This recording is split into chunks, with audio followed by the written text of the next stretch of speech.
अल्हम्दुलिल्लाहिल्लज़ी हदाना बिहिदायतिल इल्मि वल इरफान वस्सलातु वस्सलामु अला रसूलिही साहिबिल वह्यि वल फुरक़ान अम्मा बअद फ़क़द क़ाल अल्लाहु तबारक व तआला फ़िल क़ुरानिल मजीद वल फ़ुरक़ानिल हमीद फ़अऊज़ु बिल्लाहि मिनश शैतानिर रजीम बिस्मिल्लाहिर रहमानिर रहीम वलक़द कतबना फ़िज़ ज़बूरि मिन बअदिज़ ज़िक्रि अन्नल अर्ज़ यरिथुहा इबादियस सालिहून आमन्तु बिल्लाहि सदक़ल्लाहुल अज़ीम व बल्लग़ना रसूलुहुन नबियुल अमीनुल करीम व नहनु अला ज़ालिका लमिनश शाहिदीन वश्शाकिरीन वल्हम्दुलिल्लाहि रब्बिल आलमीन। सुभान अल्लाह, सुभान अल्लाह, सुभान अल्लाह। मलाइकतहु युसल्लूना अला नबी या अय्युहल्लज़ीना आमनू सल्लु अलैहि व सल्लिमू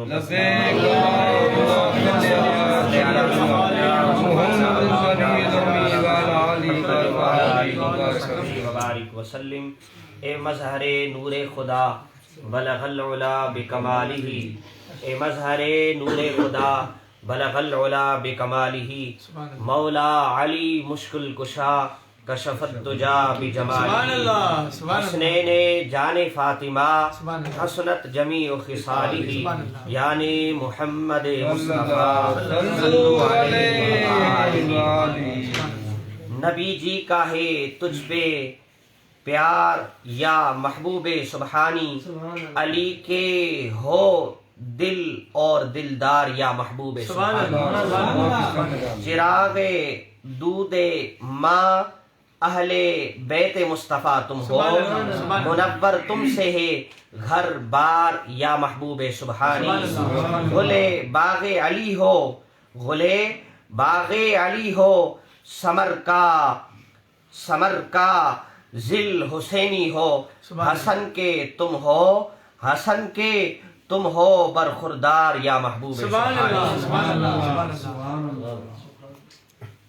हमदो सलात सबात मुझा निहायती वाजिबुल एहतराम मुअज़्ज़ज़ सामीन हज़रात, सना खाने मुस्तफ़ा सल्लल्लाहु तआला अलैहि वसल्लम, अस्सलामु अलैकुम व रहमतुल्लाहि व बरकातुहू।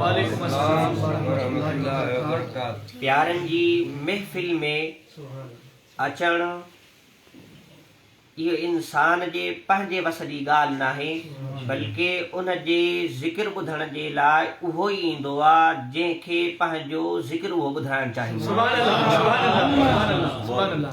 त केरु इन्हनि अज़ीम हस्तियुनि जे ज़िक्र जी महफ़िल में अचे, पोइ वरी उनखे असां ईअं चऊं या उहो ईअं सम्झे त मां महफ़िल में आहियो आहियां, इहा वॾी ॻाल्हि आहे। न न, उहा उनजी वॾी ॻाल्हि नाहे, उनजो कमाल नाहे, बल्कि त उन्हनि जो कमाल आहे जंहिंजो अॼु ज़िक्र थी वियो। न कंहिंखे मजाल नाहे। हा, अलबत्ता उनजे महफ़िल सजाइण ते उनखे मुबारकबाद ॾिनी वञे त उहो वधीक बहितर। ही ज़िक्र सिर्फ़ गौसे आज़म जो ज़िक्र न, बल्कि ही हकीकत में ज़िक्र ज़िक्र हुसैनी आहे। सुभान अल्लाह, सुभान अल्लाह। बल्कि ही ज़िक्र ज़िक्र हसनी आहे। सुभान अल्लाह। ही ज़िक्र ज़िक्र मौला अली आहे। सुभान अल्लाह। ही ज़िक्र ज़िक्र मुस्तफ़ा है। सुभान अल्लाह। ज़िक्र मुस्तफ़ा ही न, बल्कि ही ज़िक्र ज़िक्र खुदा है। सुभान अल्लाह, सुभान अल्लाह, सुभान अल्लाह, सुभान अल्लाह। छो इन जे करे त रब्बे कायनात पंहिंजे प्यारे नबीअ खे पंहिंजो महबूब ठाहियो, ऐं पूरी कायनात इंसानियत में रब्बे कायनात कंहिंखे महबूब ठाहिण जो, रब्बे कायनात जे महबूब पंहिंजो महबूब ठाहिण जो इरादो कयो त रब्बे कायनात जे प्यारे हबीब फरमायो, ए इंसानो यादि रखो, ए मुंहिंजा परवानो, ए मुंहिंजा दीवानो, आला हज़रत जो नालो वठण वारो, माण्हुनि खे अहल बैत जी मोहब्बत खां दूर करण वारो, ॿुधो कायनात में इंसाननि में रब्बे कायनात कंहिंखे महबूब ठाहियो आहे त मूं मुस्तफ़ा खे ठाहियो आहे। इब्राहिम खे बि खलील ठाहियो, खलील जो मक़ाम आला आहे। मूसा खे कलीम ठाहियो, कलीम जो मक़ाम आला आहे। हर कंहिं नबी खे आला मक़ाम रब्बे कायनात अता फरमायो, पर यादि रखो सभिनी नबियुनि खां वधीक जेको मूंखे महबूब ठाहियो इहे सभ खां आला आहिनि।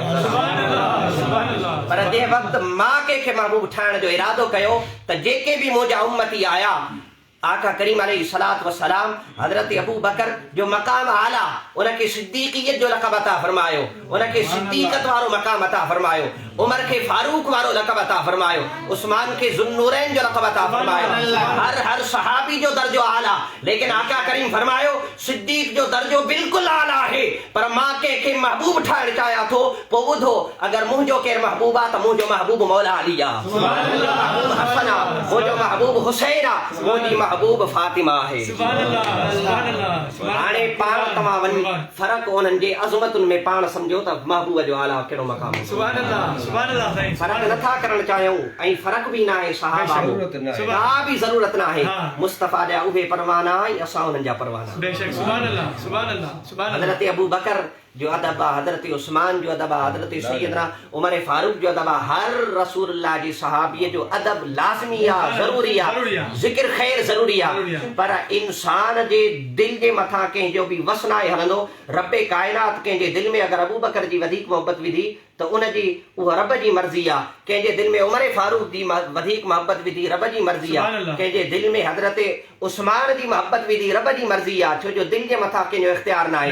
अगर कंहिंजे दिल में अलीअ जो ज़िक्र विधो त पोइ मौला उहो उन रब जी मर्ज़ी आहे, उन इंसान जो वस न आहे। अगर केर इंसान वेही करे हर वक्त पंहिंजी ज़बान ते हसन ऐं हुसैन, सईदा फातिमा, हज़रत मौला अली जो ज़िक्र करे थो त हक़ीक़त में उहो उन जो वस न आहे, उहा रब जी मर्ज़ी आहे।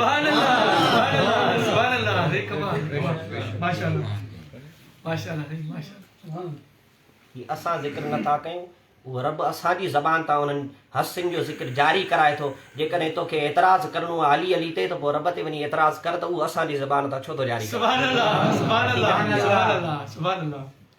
और अहिड़ा अल्लाह ताला उन्हनि खे हिदायत ॾे। सम्झो नाराए हैदरी, छो जो ही महफ़िल मीलाद मुस्तफ़ा जी महफ़िल आहे। मूं अर्ज़ कयो न ही जंहिं अज़ीम वली कामिल गौस कुतुब जेको कुतुबनि जो कुतुब आहे, जेको कुतुबुल अख़्ताब आहे, सैयदुल औलिया आहे, जे इंसान जे बचड़े जो ज़िक्र हूंदो आहे, जे इंसान जे बचड़े जो इहो मक़ाम आहे, अल्लाहु अकबर। पंहिंजी विलादत अञा थी न आहे, पहिरीं ख़ुशख़बरी ॾिनी वई। आया अचण खां पहिरीं चर्चो मशहूरु आहे। वो ॿुधायो ही जंहिं मौला अली जो बचड़ो आहे, उन मौला अली जे मक़ाम जी छा ॻाल्हि करे, ऐं जंहिंखे ख़ुदि मौला अली खे मौला अली ठाहियो उन मुस्तफ़ा जो मक़ाम छा। मौला अली खे त आका जन ख़ुदि मौला ठाहियो, उन्हनि जो नालो कंहिं रखियो, मौला अली जो नालो मौला कंहिं रखियो, उन्हनि जो नालो त उन्हनि जी वालिदा छा रखियो, सम्मतनी उम्मी हैदरा, उन्हनि जो नालो हैदर हुयो। उन्हनि खे मौला अली मुश्किल कुशा ठाहिण वारो मुस्तफ़ा आहे। असांजे रगुनि में हैदर वारी बहादुरी बि आहे त मौला अली मुश्किल कुशा वारी जुर्रत बि आहे। अगरि हुनजो ज़िक्र करण जे लाइ ईंदा आहियूं, सूनो खोले करे ईंदा आहियूं, पोइ जंहिंखे जेको कुझु मर्ज़ी आहे करिणो हुजे असां हैदर जो ज़िक्र ऐं मुस्तफ़ा जो ज़िक्र त अॼु असां हुन महबूब सुभानी, कुतुब रब्बानी, गौसे समदानी, कुतुबुल अख़्ताब, शेखुल मशाइख़ हज़रत सैयदना गौसे आदम रज़ी अल्लाह ताला अन्हु जन जी महफ़िल ऐं उन जी ज़िक्र ख़ैर ॿुधण ऐं ज़िक्र करण जे लाइ असां गॾु थिया आहियूं। त हीउ गौस ऐं कुतुब ईअं न थियो आहे, हीउ गौस ऐं कुतुब तक़वा जे ज़रिए थियो आहे। हीउ गौस जो मक़ाम मिलियो आहे नमाज़ जे करे मिलियो आहे। हीउ गौस जो नमाज़ मिलियो आहे पंहिंजे नफ़्स खे मारे करे मिलियो आहे। हीउ गौस जो मक़ाम मिलियो आहे इल्म मुस्तफ़ा हासिल करण जे करे मिलियो आहे। हीउ गौस जो मक़ाम मिलियो आहे क़ुरान जी तिलावत करण जे करे मिलियो आहे। हीउ गौस जो मक़ाम मिलियो आहे मुस्तफ़ा अलैहिस्सलातु व तस्लीम जी हदीसुनि जो अदब करण जे करे मिलियो आहे। सुन्नत जे मथां पूरो अमल करे उन्हनि खे इहो मक़ाम मिलियो आहे। उन्हनि शरीयत ते हली करे इन गौस वारी कुतुब जो मक़ाम हासिल कयो। बहादुर ज़ात वली बिल्कुलु है, को बि शक न आहे त सैयदना गौसे आदम रज़ी अल्लाह ताला अन्हु जन जी तव्हां सीरत पढ़ी ॾिसो, पूरी ज़िंदगी शरीयत जी ॻाल्हि कंदा, शरीयत ते अमल कंदा, क़ुरान जे कानून जी नाफ़िज़ थियण जी ॻाल्हि कंदा हुआ। ऐं उहे महबूब सुभानी, कुतुब रब्बानी जो ऐं आला हज़रत जो नालो वठी करे मुस्तफ़ा करीम अलैहिस्सलातु व तस्लीम जो कानून असांखे ॾेई विया, उहे उन खां मुनहरिफ़ करण जी कोशिशि कनि था। कॾहिं बि उहे मुस्तफ़ा करीम अलैहिस्सलातु व तस्लीम जे ख़त्मे नबूवत ते ॻाल्हि करण जे लाइ तयार न आहे। मुस्तफ़ा करीम अलैहिस्सलातु व तस्लीम जेको असांखे कानून ॾेई विया, सुभान अल्लाह, कानून उहो ॾेई आहे जेको शरीयत आहे। अगरि उन्हनि खे चयो वञे शरीयत जे कानून जी ॻाल्हि करे त शरीयत जे कानून ॻाल्हि करण जी उन्हनि खे हिमत ई नथी मिले। तव्हां जुर्रतमंद आहियो ऐं तव्हांजे मथां वॾो अल्लाह रब्बुल आलमीन जो एहसान आहे जो ॾिसो त कंहिं वक़्तु मुस्तफ़ा करीम जे ख़त्मे नबूवत ते बि निकिरो था त मुस्तफ़ा करीम जी अज़मत ऐं रिसालत जे मथां बि पहिरे ॼण जे लाइ निकिरो था त ॾिसो त कंहिं वक़्तु सिद्दीक़ अकबर जी अज़मत जे लाइ निकिरो था, कंहिं वक़्तु उमर फारूक जी अज़मत जे लाइ निकिरो था, उस्मान ज़ुन्नूरैन जी अज़मत जे लाइ निकिरो था, त कंहिं वक़्तु सैयदा फातिमा ज़हरा जी अज़मत जे लाइ निकिरो था, त कंहिं वक़्तु हज़रत अम्मा आयशा जी अज़मत जे लाइ निकिरो था। रब्बे कायनात जो तव्हांजे मथां वॾो करम आहे जो रब्बे कायनात तव्हांजी ज़बान ते मुस्तफ़ा जो ज़िक्र बि जारी फरमायो आहे, त मुस्तफ़ा जे असहाब जो बि ज़िक्र फरमायो आहे, ऐं उन सां गॾोगॾु मुस्तफ़ा जे अज़वाज जो बि ज़िक्र फरमायो आहे, त मुस्तफ़ा जे बचड़नि जो बि ज़िक्र फरमायो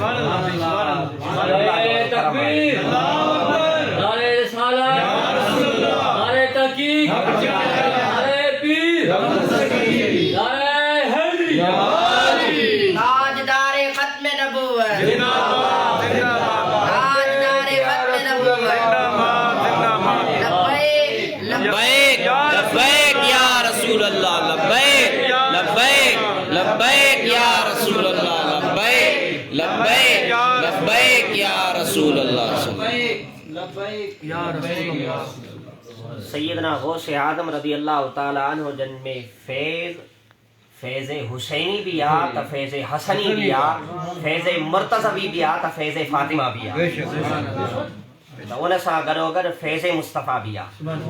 त उन्हनि खे एतिरो मक़ाम जेको मिलियो मुस्तफ़ा करीम जे सदके मिलियो आहे। आका अलैहिस्सलातु वस्सलाम सां कहिड़ी निस्बत आहे, अजीब निस्बत आहे।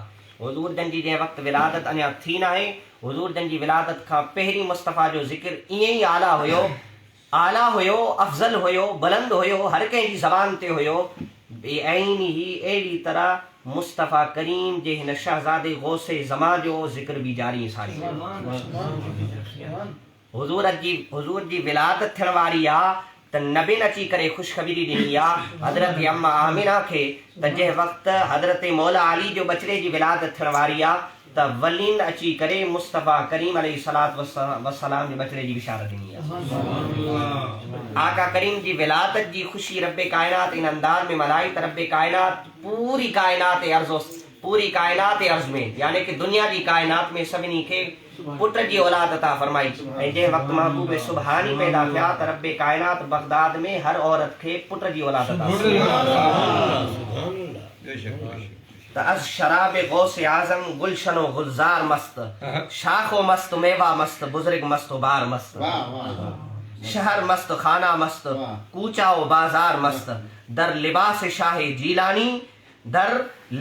शाह जीलानी बबी हस्ती तमाम, जामाए मस्त खरका मस्त, हर चीज मस्त, हर शय मस्त, हर शय मस्त। सैयदना महबूब सुबहानी कुतुब रब्बानी रज़ी अल्लाह ताला अन्हु जंहिं वक़्तु सैयदना महबूब सुबहानी कुतुब रब्बानी रज़ी अल्लाह ताला अन्हु जन जी विलादत थी आहे त उन खां पहिरीं मुस्तफ़ा करीम अलैहिस्सलातु वस्सलाम जन अची करे बिशारत ॾिनी आहे ऐं ख़ुशख़बरी ॾिनी आहे। उहा कंहिं अंदाज़ में उन अंदाज़ में आका करीम अलैहिस्सलातु वस्सलाम फरमाए इन अबा सालिह ही मुंहिंजो पुटु अबू सालिह आहे, पंहिंजो पुटु चयो आहे। इन जे करे मूं अर्ज़ु कयो न कि आला हज़रत रहमतुल्लाह ताला अलैह बेहतरीन शाइरी बयान फरमाई आहे ऐं उन अंदाज़ में सिर्फ़ गौसे आज़म जो ज़िक्र न कयो, आला हज़रत जो नालो ॿुधण वारो, आला हज़रत जो नालो खणी करे माण्हुनि खे हिकिड़े ॿिए पंहिंजी फ़िक्र माइल करण वारो, आला हज़रत ॾिसो त कंहिं अंदाज़ में हिक ई शेरनि में चंद मिसरनि में महबूब सुबहानी जो ज़िक्र कयो आहे त उन ई मक़ाम ते हज़रत मौला अली जो बि ज़िक्र कयो आहे, त उन मक़ाम ते हज़रत इमाम हसन जो बि ज़िक्र कयो आहे, त उन ई मक़ाम ते इमाम हुसैन जो ज़िक्र कयो आहे, उन ई मक़ाम ते सैयदा फातिमा जो ज़िक्र कयो आहे, त उन ई मक़ाम ते मुस्तफ़ा करीम जो ज़िक्र कयो आहे। आला हज़रत इमाम अहले सुन्नत मुजद्दिद दीन व मिल्लत जो नालो खणी करे माण्हुनि खे गुनाही जी तरफ़ माइल करण वारो आला हज़रत जो ज़िक्र ॿुधणो आहे त मुस्तफ़ा करीम जे बचड़नि जे दीवाननि खां फरमाए नबवी मीना अलवी फसल बतूली गुलशन। आला हज़रत जी रग रग में अली जो ज़िक्र समायल, आला हज़रत जी रग रग में फातिमा जो ज़िक्र समायल, आला हज़रत जी रग रग में हज़रत हसन जो ज़िक्र समायल, आला हज़रत जी रग रग में इमाम हुसैन जो ज़िक्र समायल, आला हज़रत जी रग में साह में वार वार में मुस्तफ़ा जो ज़िक्र समायल। इन्हनि सभिनी खे गॾु कयो चंद अशार जे अंदर ऐं तव्हां आला हज़रत जो नालो खणी करे इन नस्तियुनि खे अलॻि करण जी कोशिशि कयो था। फरमायो नबवी मीना अलवी फसल बतूली गुलशन हसनी फूल हुसैनी हे महकना थे। सुभान अल्लाह, सुभान अल्लाह। यानी कि जेके भी लुत्फ करम इनामात हुजूर अलैहिस्सलातु वस्सलाम जी ज़ात जे मथां थिया, फरमायो नबवी मीना जेके रब्बे कायनात जो अनवार ऐं तजल्लियात जो नुज़ूर मुस्तफ़ा करीम अलैहिस्सलातु व तस्लीम जी ज़ात जे मथां थींदो रहियो। ऐं गौसे आज़म हज़रत केरु फरमायो, इमाम अहले सुन्नत मुजद्दिद मिल्लत फरमाए रहियो आहे, उहो जेकी बरसात अनवार व तजल्लियात जी थी रही, ऐं गौसे आज़म तमाम मज़हर मुस्तफ़ा आहियो। सुभान अल्लाह, सुभान अल्लाह। अलवी फसल तव्हां मौला अली मुश्किल कुशा शेर खुदा रज़ी अल्लाह तआला अन्हु जन जा मौसम बहार आहियो। सुभान अल्लाह, सुभान अल्लाह, सुभान अल्लाह। बतूली गुलशन सैयदा फातिमा ज़हरा रज़ी अल्लाह तआला अन्हा जा बाग आहियो। हसनी फूल हज़रत इमाम हसन मुश्तबा रज़ी अल्लाह तआला अन्हु जन जा गुलाब आहियो। ऐं हुसैनी महकना तेरा। ऐं जहिड़ी तरह हज़रत मौला इमाम हुसैन रज़ी अल्लाह तआला अन्हु करबला जे मैदान में माण्हुनि सां जिहाद कयो, शरीयत जी ख़ातिर, कानून मुस्तफ़ा जी ख़ातिर। इमाम हसन जो नालो खणी करे पंहिंजो पेट भरियो था। मौला इमाम हुसैन रज़ी अल्लाह तआला अन्हु मुस्तफ़ा जे कानून, शरीयत जे कानून जे करे निकिता, निज़ाम मुस्तफ़ा जे नामूस जे करे निकिता। त उन जगह ते, उन मक़ाम ते मुस्तफ़ा जो कानून थिए, शरीयत जो कानून लागू थी वञे। अगरि घर खां निकिरणो पवे त तव्हां निकिरी पओ मुस्तफ़ा जे कानून नाफ़िज़ करण जे लाइ। माण्हू हज़रत इमाम हुसैन जो लंगर त खाइनि था, पर हज़रत इमाम हुसैन जी सीरत खां परे आहिनि। फरमायो हुसैनी हे चहक महकना तेरा। जहिड़ी तरह करबला जे मैदान में इमाम हुसैन आली मक़ाम रज़ी अल्लाह तआला अन्हु मौत खे मुस्कुराईंदे मुस्कुराईंदे क़बूल फरमायो आहे। शहादत ऐं पंहिंजी जान क़ुर्बान करण जे लाइ क़बूल फरमायो आहे। मुस्कुराईंदे मुस्कुराईंदे मुस्तफ़ा जी अज़मत जे मथां जान ॾिनी आहे। त ए महबूब सुभानी, तव्हां बि बिल्कुलु अहिड़ी तरह आहियो जहिड़ी तरह इमाम हुसैन मुस्कुराईंदा रहा। सुभान अल्लाह, सुभान अल्लाह। सरों पर जिसे लेते हैं ताज वाले, तुम्हारा कदम है वो या गौसे आज़म। मशाइख जहां आए भर गदाई है तेरी, वो दौलत सरा गौसे आज़म। सैयदना गौसे आज़म रज़ी अल्लाह तआला अन्हु जन जो वॾो मक़ाम ऐं मर्तबो रब्बे कायनात उन्हनि खे अता फरमायो। अॻिते ख़ुदि फरमायो त नबवी ज़िल अलवी बुर्ज बतूल मंज़िल, हसनी चांद हुसैनी है उजाला तेरा। त के अंदाज में आला हज़रत रहमतुल्लाह तआला अलैह तशबीह बयान फरमाई आहे। अल्लाहु अकबर। जॾहिं अल्लाह रब्बुल आलमीन के इंसान खे विलायत जो मक़ाम अता फरमाइणु चाहींदो आहे न, ऐं हीअ विलायत ही फैज़ मुस्तफ़ा आहे। मुस्तफ़ा करीम अलैहिस्सलातु वस्सलाम जी विलायत जो फैज़ हज़रत मौला अली खे मिलियो। हज़रत मौला अली खां हज़रत सैयदा फातिमा ज़हरा जी तरफ़ मुंतक़िल थियो। हज़रत सैयदा फातिमा ज़हरा, हज़रत इमाम हसन, इमाम हुसैन, ईअं ई 12 इमामनि ताईं या जेके बि इमाम गुज़रिया उन्हनि ताईं ईंदो रहियो। उन खां बाद में हज़रत ही जेको सॼो फैज़ आहे हज़रत महबूब सुभानी खे मिलियो। ऐं ही उन वक़्त ताईं इहो फैज़ जारी ऐं सारी रहंदो जेसि ताईं इमाम महदी ईंदा। बाद में विलायत जो ताज इमाम महदी खे पारायो वियो। हींअर इमाम विलायत जा ताज जेके आहिनि सैयदना गौसे आज़म रज़ी अल्लाह तआला। त मूं अर्ज़ु कयो त रब्बे कायनात कंहिंखे विलायत जो मक़ाम अता फरमाइणु चाहींदो आहे, कंहिंखे विलायत ॾियणु चाहींदो आहे, विलायत उनखे वली जे मक़ाम ते फ़ाइज़ करणु चाहींदो आहे, पोइ उनखे विलायत ईअं नाहे मिलंदी, उन खां विलायत गौसे आज़म जे दर तां मिलंदी आहे। उन्हनि खे मक़ाम किथां मिलियो? अहल बैत जे घराणे मां, ख़ुदि अहल बैत मंझा आहिनि, सैयद सादात आहिनि। अल्लाहु अकबर। हसनी हुसैनी सैयद आहिनि। ऐं ॻाई तूं महबूब सुभानी जो हर महीने में ज़िक्र, ऐं तूं उन ज़िक्र खां चिड़ खाई जंहिंजे घराणे जो बचिड़ो आहे। सुभान अल्लाह, सुभान अल्लाह। जंहिंजे घराणे जो बचिड़ो आहे उन जे ज़िक्र खां तुंहिंजी तबियत में हलचल मची वञे ऐं खाई लंगर गौसे आज़म जो, पोइ हक़ीक़त में तूं मुहिब गौसे आज़म न आहीं, वॾो मुनाफ़िक़ गौसे आज़म आहीं। त रब्बे कायनात जंहिंखे विलायत जो मक़ाम अता फरमाइणु चाहींदो आहे त फरमाईंदो आहे ऐं यख़ुज़ूहु बिहुदरतिल मुस्तफ़ा, बिहुदूरिल मुस्तफ़ा, मुंहिंजे महबूब जी बारगाह में उनखे वठी वञो। पोइ जंहिं वक़्तु उन शख़्स खे महबूब मुस्तफ़ा जी बारगाह में आंदो वेंदो आहे त आका करीम अलैहिस्सलातु वस्सलाम उन जो हथु पकड़े फरमाईंदो आहे खुजूहु इला वलद सय्यद अब्दुल कादिर रज़ियल्लाहु ताला अन्हु हा बिमनसबिल विलायत उनके मुझे शहजादे जिगर गोशे मुझे शहजादे हजरत सैयदना अब्दुल कादिर जीलानी जी बारगाह में वठी वञो पाणे ही विलायत जो मकाम मनसूब रखे अता फरमाए। बचड़ो मौला अली जो अगर मुस्तफ़ा करीम फरमाइन के विलायत जो मकाम अता करणो आ विलायत जो मकाम ॾियणो आ तो गौसे आजम जी मोहर उन जे मथा लगे वो ॿुधायो अगर मौला अली खुद डायरेक्ट के वली बनाए छॾनि त पोइ वली नथा ठाहे सघनि। सुभान अल्लाह सुभान अल्लाह सुभान अल्लाह। मौला हुसैन के वली बनाइण चाहिनि त वली बनाए सघनि था छो जो ही तो उन्हनि जो ही बचड़ो आहे न। अगर सिद्दीक़ अकबर वो मुस्तफ़ा करीम जी नबुव्वत वारो फैज़ कंहिंखे ॾियणु चाहिनि त उहे बि ॾेई सघनि था। होना फैज़ नबवी आहे हेरा फैज़ नबवी भी आहे पर विलायत वारो फैज़ सुभान अल्लाह सुभान अल्लाह सुभान अल्लाह फैज़ विलायत आहे।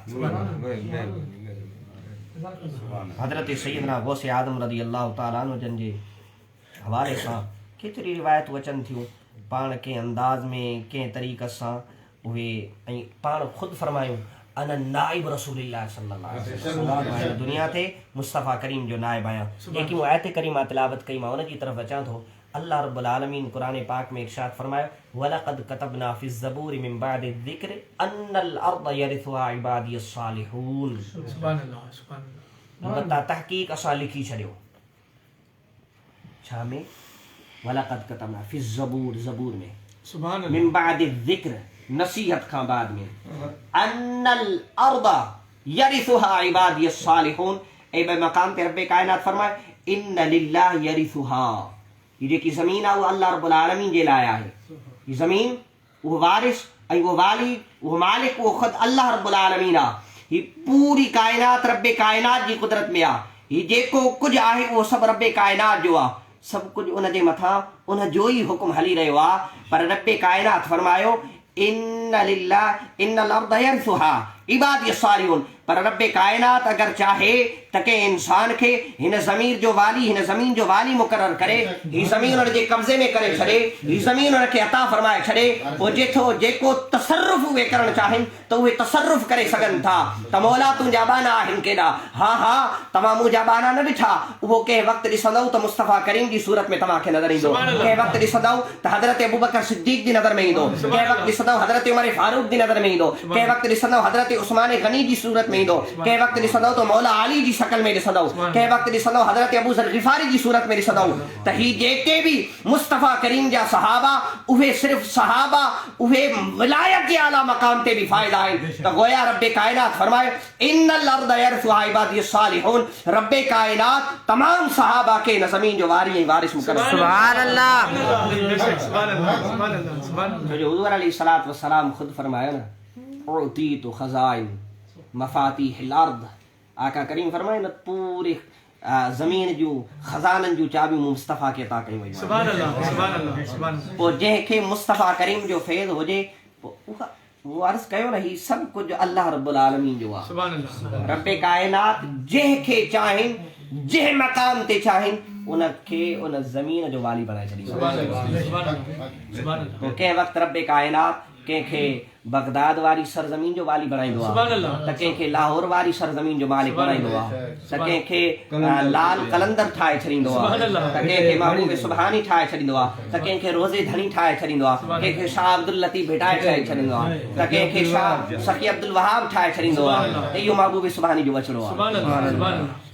त उन्हनि जे कब्ज़े में रब्बे कायनात इहा शइ अता फरमाईंदो आहे। पोइ जंहिं वक़्तु जंहिं मक़ाम ते चाहिनि तसर्रुफ़ करे सघनि ऐं वक़्त खे रोकनि त रोके सघनि कंहिंखे फैज़ ॾियनि त फैज़ ॾेई सघनि ऐं उन्हनि अल्लाह रब्बुल आलमीन जे प्यारनि जूं ॻाल्हियूं कुझु अजीब अक़ल में अचण वारियूं न आहिनि उहे हितां अचण वारियूं आहिनि उहे निगाह कनि त इंसान जो वजूद हरकत में अची वञे। त मूं अर्ज़ु करण जो चवण जो मतिलबु ऐं मक़सदु इहो आहे त जंहिं हस्ती खे जेको कुझु मक़ाम मिलियो आहे न उनखे मक़ाम ईअं नाहे मिलियो बल्कि उन्हनि खे मक़ाम शरीयत जे मथां अमल करण जे करे 5 वक़्त पाबंदी सां नमाज़ क़ाइमु करण जे मिलियो आहे ऐं उन सां गॾोगॾु तहज्जुद पढ़ण जे करे मिलियो आहे नफ़ली नमाज़ूं पढ़ण जे करे मिलियो आहे क़ुर जी तिलावत करण जे करे मिलियो आहे रोज़ा रखण जे करे मिलियो आहे शरीयत जे अहकामनि जे मथां अमल करण जे करे मिलियो आहे त तव्हां मुस्तफ़ा करीम अलैहिस्सलातु वस्सलाम जा दीवाना आहियो तो हुजूर अलैहिस्सलातु वस्सलाम जन खुद फरमायो और कमा काल नबी सल्लल्लाहु ताला अलैहि वसल्लम हदीस पाक जो मफ़हूम आहे आका करीम फरमायो जेको इंसान नमाज पढ़ंदो तो मुंहिंजी अखियुनि खे सुकून मिलंदो आहे। सुभान अल्लाह, सुभान अल्लाह। तव्हां नमाज मिलो तो मुस्तफ़ा राज़ी थींदा, तव्हां नमाज पढ़ो हुजूर राज़ी थींदा।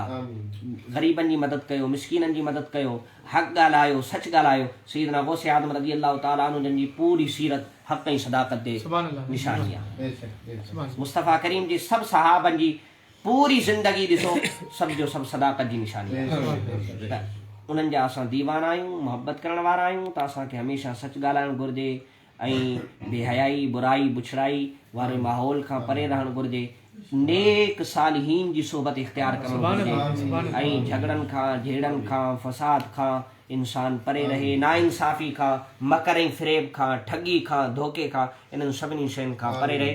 छो इन जे करे त असां उन्हनि अज़ीम हस्तियुनि जे क़दमनि में आहियूं जेके हितां खां अर्श ते पहुचाइण वारा हूंदा। अल्लाह रब्बुल आलमीन खां दुआ आहे त ख़ालिक़ काइनात असांजो चवणु ॿुधणु वेहणु ऐं ज़िक्र करणु पंहिंजी बारगाह में क़बूल फरमाए। खुदा की अज़मत क्या है, खुदा